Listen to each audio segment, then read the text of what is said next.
From the moment we started getting details about the Star Wars Galactic Starcruiser Hotel, everyone could see from a mile away that it would end up being a cringe disaster. From the price point, to the amount of time you had to stay there, from the fact that it's centered around the sequel trilogy, to a promotional video that was so cringe and terrible and got so much backlash that Disney wiped it from the internet. That's how embarrassed they were. It was easy to tell that this would be another Disney Star Wars disaster. And as it turns out, a few months after it launches, we're starting to see articles like this.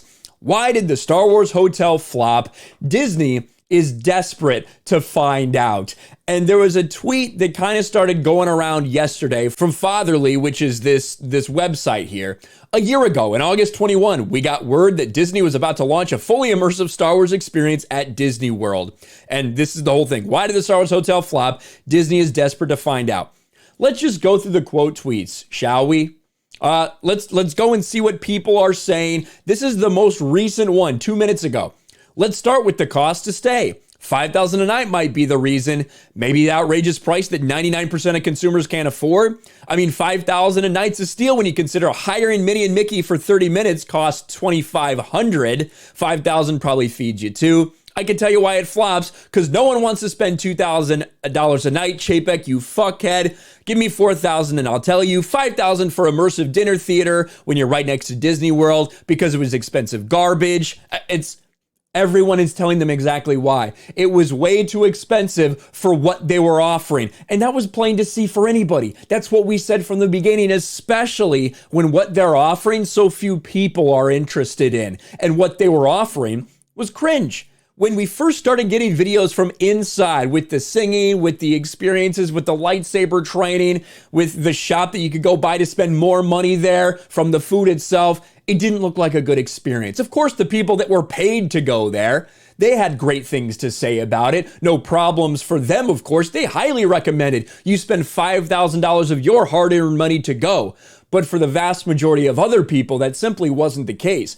And when you go and you look right now at the website, August, September, October, you can go if you want. It's not as booked up as they thought it would be. It's not fully booked up 6, 7, 8 months in advance like they were planning on, because the reception just wasn't that good. And now they're spending more money to run focus groups to figure out what they can do better, when it's pretty obvious, if you just listen to what people are saying, that if you listened to the fans in the first place, maybe you would have been able to predict this. Maybe you would have known what would happen. Maybe you shouldn't have focused on the sequel trilogy like you are so desperate to. And maybe you should have made it feel like actual Star Wars. Just a couple guesses there. Now Disney's trying to figure out why the incredibly expensive hotel flopped, and the company's spending even more money to find out why. According to Disneyland News, the company's looking to understand why their first fully immersive hotel was so bad no one wanted to book a stay. Now again, it's a little hyperbolic. They obviously got a lot of people to go. They got a lot of things booked up. A lot of people canceled when they saw how bad it looked. But then when the reviews came out, more people did book up some spots. But I just showed you. I just showed you on the website that August, September, October, all completely wide open for booking. This is not what they expected. It's not the demand that they thought they would have for this hotel. Essentially, they're paying even more money to find out why their Star Wars hotel was seemingly a flop. Per Disneyland News, former guests received an email titled "Invitation to Participate in Research for Disneyland Resort." And this is how incompetent these people are. Disney had a typo in their own email out to these people to ask them to participate in a survey. It's not at Disneyland. It was people that went there at Disney World. But they did have to update that and say that it's targeting Walt Disney World, not Walt Disneyland. Invited guests will need to complete a 5-minute survey by email. It was only about Walt Disney World, though the email referenced Disneyland Resort.